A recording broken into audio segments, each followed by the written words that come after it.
भाभी साहब, मैं आपको बता नहीं सकती आज मैं कितनी खुश हूँ। आप चली गई थी ना, तो ऐसा लग रहा था इस घर की आत्मा ही चली गई है। मैं भी नहीं रह पाई तुम सबके बिन।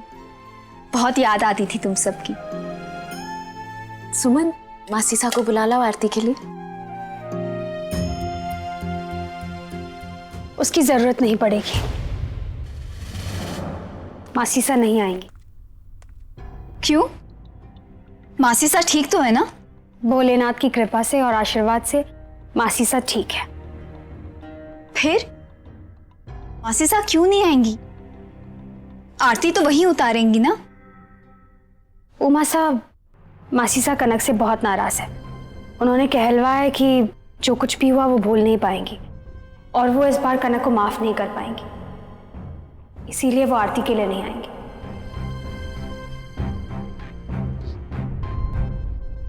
मैं बात करता हूं उनसे।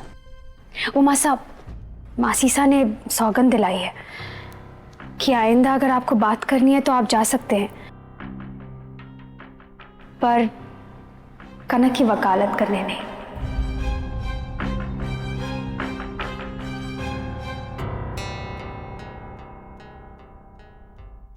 सरस, अब तुम आरती कर लो। इस घर के नियम टूटे मासीसा को मंजूर नहीं होगा।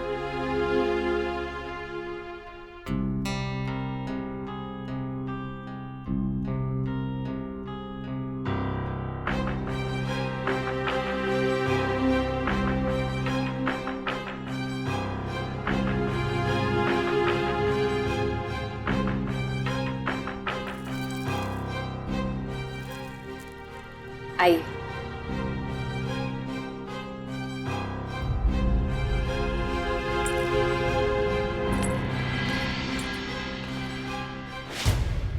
मैं भी आता हूं।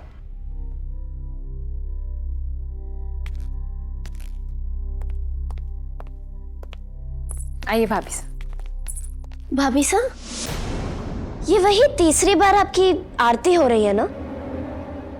इस बार कौन सा स्वार्थ सिद्ध करने आई है? बहुत बड़ा स्वार्थ। तुम सबका मन जीतने का स्वार्थ। तुम सबका प्यार और विश्वास जीतने का स्वार्थ। तुम्हारा भी। क्या बात है भाभी साहब, मिठाई की दुकान पाते ही आपके मुंह से तो जलेबियां छन रही हैं बातों की। नहीं सुमन, कनक, तुम्हें तो कुछ भी नहीं बदला है। वही मीठी मीठी बातें जो तुम पहले करती थी जब खुद चलकर आई थी। रिश्ते निभाने की बातें, विश्वास जीतने की बातें। जब मन किया तब मिट्टी के महल बना दिए और फिर तोड़ दिए। लेकिन टूटे हुए दिल इतने जल्दी नहीं जुड़ते। और इस बार जब तुम गई हो, बहुत कुछ तोड़ कर गई हो। इस बार घाव गहरे हैं, इतनी आसानी से नहीं भरेंगे। उमा सा अक्सर संत रहीम का एक दोहा पढ़ते थे। रहीमन धागा प्रेम का मत तोड़ो चटकाए, टूटे फिर ना जुड़े, जुड़े काट पड़ जाए।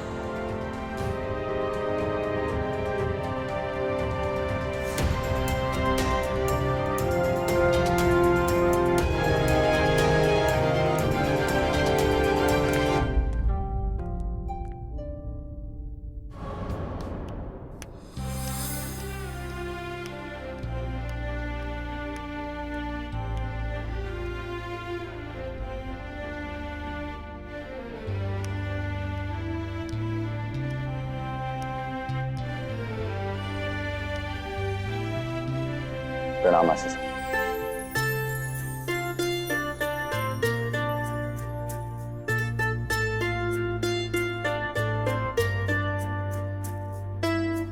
मैं विश्वास को नहीं कर पा रही कि मारा उमा, जिसके आगे पूरा लाडनो शीश झुकावे है, उसे जेल भिजवा दिया। और उसका केवल इतना अपराध कि उसने एक अनजान छोरी पर भरोसा किया और अपने भगवान के संकेतों का पालन किया।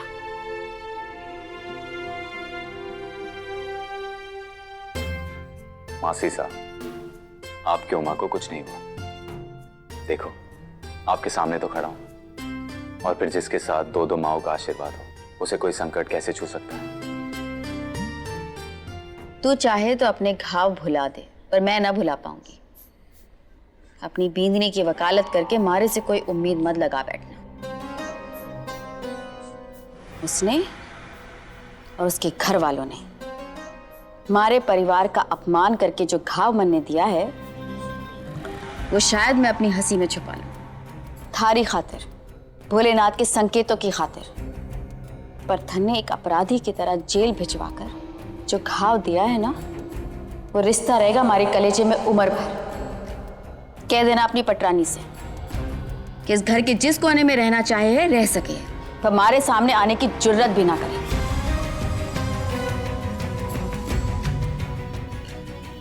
ये नाराजगी को नहीं, जो समय के साथ धुंधली पड़ जाएगी। इसके छल कपट का अग्निकुंड दहक रहा है हमारे कलेजे में।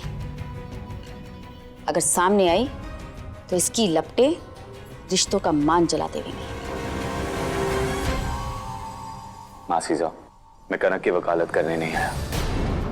वहां जो कुछ भी हुआ, उसके आगे आपका गुस्सा अपनी जगह बिल्कुल सही है। पर मेरी पत्नी और इस घर की बहू होने के नाते ये कनक का दायित्व है कि वो आपका आशीर्वाद जीते।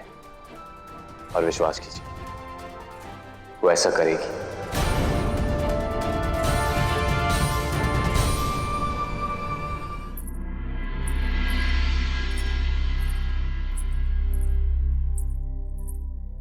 भाभी सा, शिव,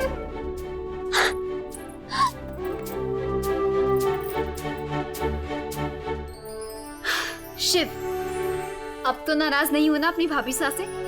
अब मैं तुम्हें कहीं छोड़ के नहीं जाऊंगी। मैं तो नाराज नहीं हूँ भाभी साहब, पर घर में सब लोग आपसे बहुत नाराज हैं। आपको कितना सुनना पड़ रहा है। आप मेरी बात मान के वापस आ गई, इसलिए आपको कितना सहना पड़ रहा है ना भाभी साहब। नहीं शिव, उस वक्त मैं इतनी उलझन में थी कि मुझे समझ ही नहीं आया कि दिल की सुनो या दिमाग की। और फिर मेरी उलझन दूर करने के लिए भोलेनाथ ने तुम्हें भेजा। और रही बात नाराजगी की, तो नाराज तो अपनों से ही हुआ जाता है ना। मैं इस नाराजगी को जीतना चाहती हूँ अपने प्यार से। तू साथ देगा ना अपनी भाभी सा का? हमेशा भाभी साहब। अच्छा सुन, तेरे लिए मैं खास मावा लाई हूँ पुष्कर से। जब तेरा फेवरेट आटे का हलवा बनाऊंगी ना, तो उसमें डालूंगी। तो समय की बर्बाद करना, उस तरफ है रसोई, मुझे अभी क्या भी खाना है, बना के दोगे ना? अच्छा चल बनाते हैं, आजा।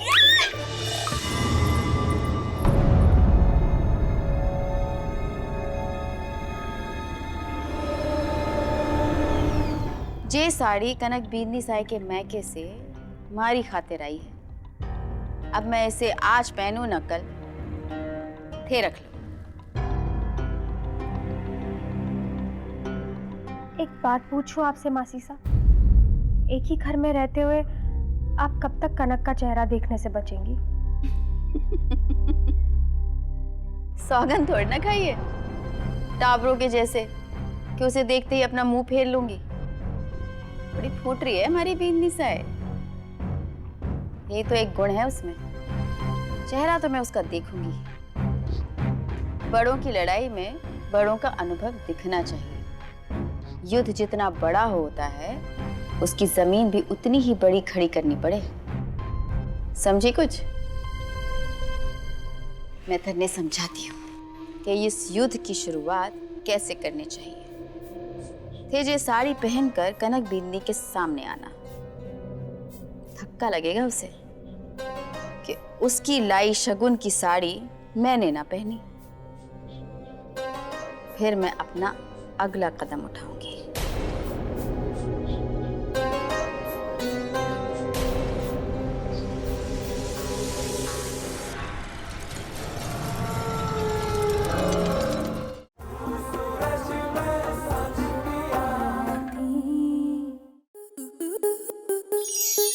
स्टार प्लस के ऐसे ही और बेहतरीन लम्हे देखने के लिए सब्सक्राइब करें हमारे YouTube चैनल को।